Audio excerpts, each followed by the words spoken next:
안녕하세요. 생활 속 톡톡 튀는 경제 방송인 김태남의 궁죽통에 오신 걸 환영합니다. 김태남의 궁죽통에서는요, 우리 애청자들의 경제적인 문제를 함께 해결해 나가려고 합니다.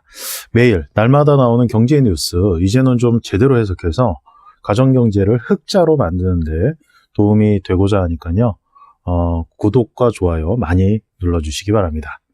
자, 오늘 주제로 바로 들어가도록 하겠습니다. 오늘은요, 신탁형 주택연금에 대한 이야기를 드리려고 합니다. 주택연금제도 많이들 아시죠? 평생 모은 재산, 사실 부동산 하나밖에 없잖아요. 보통 사람들은. 투기 세력인 다주택자들은 뭐 한 사람이 5채, 10채, 100채 이렇게 많이 갖고 있다고 하는데, 보통의 우리들은 한 채 갖기도 힘들어요. 그런데 이렇게 한 채라도 갖고 있는 분들이 노후에 사실은 은퇴 자금이 부족하잖아요. 그 부분들을 어떻게 해결할지, 그동안에는 근저당 형식의 주택연금 제도를 활용했다면 이제부터는 신탁형 주택연금 제도도 나오고 있으니까 잘 활용해 보시라는 뜻에서 오늘 그에 대한 소개 좀 드리려고 합니다. FP 저널에 민복희 CFP가 기고한 내용을 발췌해서 소개를 드릴 거니까요. 도움이 많이 되실 겁니다. 잘 들어보시고 주택을 갖고 계신 분들은 잘 활용해 보시기 바랍니다. 주택연금 제도는 은퇴 생활에 필요한 주거 안정 그리고 생활비 지원을 목적으로 해서 2007년도에 도입이 된 거 다들 아시죠? 첫 해에는 500명이었습니다. 처음에 법을 만들어 놓고 500명이 첫 해에는 주택연금에 가입을 했었고요. 2017년 말 기준으로 대략 한 5만 명 정도가 주택연금 제도를 활용하고 있습니다. 대체로 이 부분은 근저당 방식의 주택연금이었고요. 주택연금 시장의 현실을 감안해서 신청 기준과 지원 내용을 지속적으로 개정해 오고 있었고요. 새해부터 2019년부터는 새로운 방식의 주택연금 제도를 선보이게 됐습니다. 바로 신탁형 주택연금인데요. 이게 왜 나오게 됐는지부터 찬찬히 설명을 드릴 테니까 이 주택연금은 신탁형 주택연금은 어떻게 활용해야 되겠다. 이런 것들 한번 오늘 이 시간을 통해서 체크해 보시기 바랍니다. 바로 신탁 방식의 주택연금 제도가 올해부터 시행이 됩니다. 현재는 근저당 방식으로 운영이 되고 있는 주택연금 시스템이죠. 바로 이런 것에서 문제가 좀 발생이 됐기 때문에 그것을 보완하는 차원에서 신탁형 주택연금 제도가 나온 겁니다. 일단 현재 근저당 방식의 주택연금 제도의 장점 그리고 특징들을 좀 살펴볼게요. 은퇴 생활의 주거 안정을요, 평생 보장합니다. 이거에 대한 내용은 뭐냐면, 소유권을 누구한테 넘기지 않아요. 즉, 소유권 변동 없이 현재 거주하고 있는 집에서 계속 거주를 할 수 있다는 거고요. 이게 바로 메리트라는 거죠. 소유권이 변하지 않는다는 거. 그리고 동일한 연금액을 평생 보장받는다는 겁니다. 연금 수령 기간 중에 주택 가격이 오르거나 떨어진다. 뭐 오를 때는 더 받으면 좋겠지만 떨어질 때조차도 원래 받았던 그 주택 연금액은 변동되지 않는다는 겁니다. 그리고 인적 관계가 변동해도 동일하게 지급이 된다는 거죠. 뭐냐면 부부가 생존했을 때 두 분이 수령을 하던 걸 한 분이 돌아가셨다. 그래도 남은 분이 동일한 금액, 연금액을 받는다는 거죠.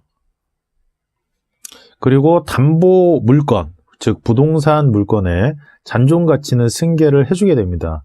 그래서 초과해서 수령한 연금이 있다면 그거는 상환 의무를 면제하는 거죠. 그러니까 오래 살면서 더 많이 받았다.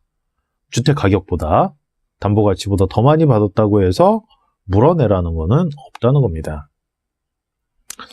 이렇게 주택연금제도는 여러 가지 대내외 변동이 발생하더라도 은퇴 생활자들의 어떤 최대한 생활을 보호하는 데 초점이 맞춰져 있는 부분이고요.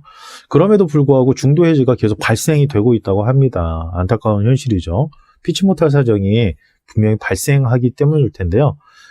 이는 가입자가 주택연금 수급 조건을 유지하지 못하는 그런 불가피한 상황 때문이라고 하는데, 그게 뭐냐? 바로 그 부분 때문에 개정이 됐고 새로운 신탁형의 주택연금이 나오게 된 이유입니다. 뭐냐면 주택연금을 받기 위해서는 먼저 거주 요건을 충족해야 되거든요.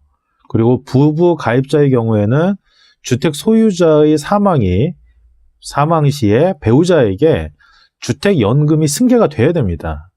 만약에 가입자가 사망을 했을 때 배우자가 주택연금을 승계하기 위해서는 6개월 이내에 배우자 앞으로 주택지분 전부가 넘어가야 돼요. 소유권이 다 100% 배우자한테 넘어가야 되거든요. 그런데 자녀와 같은 공동상속인에게 주택의 일부, 지분이라도 이전이 된다면 보증잔액을 상환해야 됩니다. 즉 공동상속인 자격으로 자녀가 상속권을 주장을 한다면 계약이 해지된다는 거죠. 계약이 해지되면 어떻게 돼요? 배우자가 받던 연금 지급이 중단이 됩니다. 즉 부모 중에 한 분의 은퇴 생활이 끝나는 거죠. 자녀가 못하게 해서. 최근에 이런 경우들이 자주 일어난 거예요. 그러면서 신탁형 주택연금이 나오게 된 거죠. 신탁 방식의 이 주택연금의 그 내용을 좀 볼게요. 비슷합니다. 60세 이상 고령자의 주택을 주택금융공사에 신탁을 하게 되는 거고요. 고령자가 금융기관에서 주택담보노후연금 대출을 받을 수 있도록 우선 수익자인 주택금융공사가 보증을 제공하는 그런 금융상품입니다. 말이 어렵죠? 조금 다시 설명을 좀 드릴게요. 근저당 방식의 주택연금과는 다르게 가입자가요, 주택 소유권을 넘기는 거예요. 근저당 방식은 소유권을 갖고 있는 거고요. 이거는 소유권을 넘기는 거야. 누구한테? 주택금융공사한테 넘기는 거고요. 주택금융공사는 이것을 담보로 해서 주택연금 보증서를 발급을 합니다. 유언 대용 신탁과 수익자연속 신탁을 활용해서 가입자는 위탁자 겸 수익자가 되는 거고요. 배우자는 사후 수익자로 상속인을 귀속권리자로 각각 지정을 하게 됩니다. 그래서 가입자는 수익자로서 신탁계약에 따라서 신탁주택과 신탁주택에서 발생하는 수익을 받게 되는 거고요. 공사는 우선 수익자로서 수익 한도 금액 범위 내에서 구상채권을 최우선으로 회수할 수가 있게 되는 거죠. 여기서 위탁자는 신탁주택을 사실상 계속 점유하면서 사용할 수가 있게 되는 거고요. 가입자와 배우자가 사망하게 되면 공사는 은행의 대출 채무를 대위 변제를 하게 됩니다. 그 다음에 신탁주택을 공매해서 구상채권을 회수하게 되는 거죠. 만약에 잔여 금액이 있으면 잔여 금액은 귀속권리자, 즉 상속인에게 교부를 하게 됩니다. 만약 상속인이 대출 채무를 변제할 경우에는 주택 소유권을 귀속 권리자, 즉 상속인에게 반환을 하게 되는 겁니다. 좀 간단하게 좀 정리를 해보면 근저당 방식의 주택연금, 기존의 주택연금과 신탁형 주택연금의 차이를 아실 수가 있을 겁니다. 첫 번째가요, 담보 물건에 대한 소유권 이전입니다. 이것은 사망에 따른 공동 상속인의 상속권 개입으로 인해서 계약 해지를 통제할 수 있는 효과가 있죠.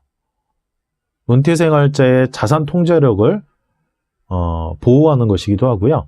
은퇴생활의 안정성을 유지하기도 하는 겁니다.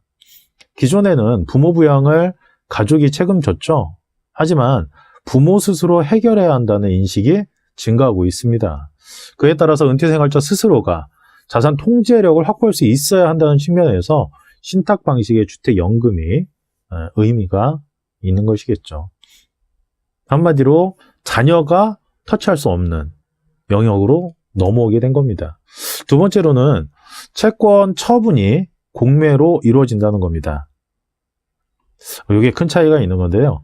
기존에 있는 근저당 방식 주택연금에서는 경매로 진행이 됩니다. 경매로 진행이 된다는 얘기는 유찰도 있을 수 있잖아요. 그러면 상당한 시간이 소요되고 담보 가치가 하락하는 상황이 발생하기도 합니다. 단기간에 결정할 수 있는 공매 방식은 담보 가치를 상당 부분 보호할 수 있다는 장점이 있는 것이죠. 즉 신속하게 정리를 할 수 있다는 부분이겠죠. 이렇게 신탁 방식과 기존의 근저당 방식 중에서 우리 애청자들 그리고 주택 소유자들이 자신한테 딱 맞는 방식을 선택해서 은퇴자금이 없을 때요. 주택연금은 은퇴자금이 없을 때 사용하는 겁니다. 은퇴자금이 충분히 존재할 때는 이 주택연금 이용할 필요가 없겠죠. 당연한 거겠죠. 근데 현재는 신탁 형식이 있고 근저당 방식이 있습니다. 근저당 방식 기존의 주택연금은 소유권 이전을 하지 않는 대신 부부 중에 한 명이 사망하고 남은 배우자한테 주택 소유권이 가지 못한다면, 즉 자녀가 일부 뺏어간다면 주택연금을 지급받지 못하게 되는 불상사가 나타난다는 거고요. 신탁 방식은 부부 중에 한 명이 사망하더라도 남은 배우자가 지속해서 주택연금을 받을 수 있게 되고, 그리고 부부 모두가 사망하게 되면 그 다음에 상속인으로 넘어간다는 거거든요. 그렇기 때문에 가족관계가 파탄이 안 나요. 따라서 어떤 것을 선택하느냐에 따라서 장단점이 있게 마련이지만 어디를 내가 더 중점에 놓고 보겠다라는 생각을 갖고 계신 분들은 이 두 가지 중에서 그런 판단들을 오늘 이 시간에 들으신 내용을 갖고 한번 판단해 보셨으면 좋겠습니다. 즉 상속에 대한 문화가 변해야 신탁 방식을 선택할 가능성이 높을 것 같고요. 가정을 잘 지키고 싶다는 생각이 있다면 신탁 방식을 선택해도 좋을 것 같습니다. 그리고 부모와 자식 간의 재산값과 싸움 더 이상 안 볼 수도 있고요. 그래서 신탁 방식의 주택연금 저는 굉장히 좋다고 생각이 좀 듭니다. 자, 다음은 우리 애청자들께 도움이 될 만한 투자 아이템을 PPL로 소개해드리는 시간인데요. 평생소득, 평생 월급 만들 때 도움이 되는 아이템이죠. 바로 매월 저작권료가 발생해서 추가 소득을 받는 아트테크, 즉 미술작품 재테크가 그겁니다. 문화생활도 충분히 즐기고 누리고 수익도 챙기는 일석이조의 투자 아이템입니다. 국내에 있는 아트센터를 통해서 직접 구입하기 때문에 합법적이고요. 투자의 최소 금액은 1,000만 원부터 시작합니다. 그렇기 때문에 누구나 하실 수가 있죠. 기간도 짧습니다. 1년이라 부담이 없고요. 그리고 작품을 구입하면서 저작권이 넘어오기 때문에 매달 저작권료가 발생해서 추가 소득을 받게 되죠. 이로 인해서 노후 생활에 보탬도 되고요. 재산 증식에도 큰 도움이 됩니다. 시중은행 예금과 한번 비교를 해볼게요. 시중은행 예금에 1,000만 원을 넣을 경우 1년 뒤에 받는 이자가 대략 12만 원 정도인데요. 이것을 대체해서 미술작품 재테크를 활용하면 1년에 12번 매달 저작권료를 받게 됩니다. 최근 사례를 보면 같은 금액인 1,000만 원을 미술작품 재테크에 투자해서 활용을 했을 때 첫 달에는 7에서 한 8만 원 정도의 저작권료를 받고 있고요. 둘째 달부터 마지막 달 12회차까지는 매달 8에서 10만 원 내외의 저작권료를 받고 있습니다. 미술작품의 경우 실물 자산입니다. 그렇기 때문에 작품의 가격 변동성으로 인해서 저작권료 금액이 달라질 수 있다는 거 정확하게 인지하시고 활용해 보시면 좋겠고요.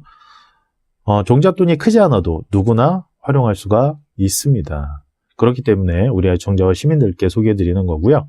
이와 관련해서 궁금한 분들이 계시거나 재무상담 문의를 하실 때는 제가 운영하는 다음 카페 김태남의 궁죽통에 들어오셔서 문의를 남겨주시면 되겠습니다. 카페에 들어오셔서 일단 회원가입 하시고요. 우수회원을 요청해 주셔야 됩니다. 그러셔야만 국내 투자상품 소개란에 들어가실 수가 있고 거기서 내용도 확인하실 수가 있고 문의도 하실 수가 있습니다. 그리고 다음 카페에 연락처가 있습니다. 연락처를 통해서 문의 남기실 때는 반드시 문자로 남겨주시고요. 여기서도 연락처를 말씀드리자면 010-2732-0233입니다. 문의를 문자로 남기실 때는 성함, 현재 상황, 그리고 원금 보장이 되는 저축, 그리고 원금 손실 위험은 있지만 적절한 수익을 추구하는 투자 상품의 비중을 어떻게 하고 싶은지를 적어서 보내주시면 양질의 상담 진행이 가능합니다. 자, 오늘 방송 어떠셨나요? 유익하셨다고요? 만약에 유익하셨다면 구독과 좋아요 많이 눌러주시고요. 다음 시간에 더 좋은 내용, 더 알찬 내용 준비해서 찾아오겠습니다. 오늘은 여기까지입니다. 이만 안녕.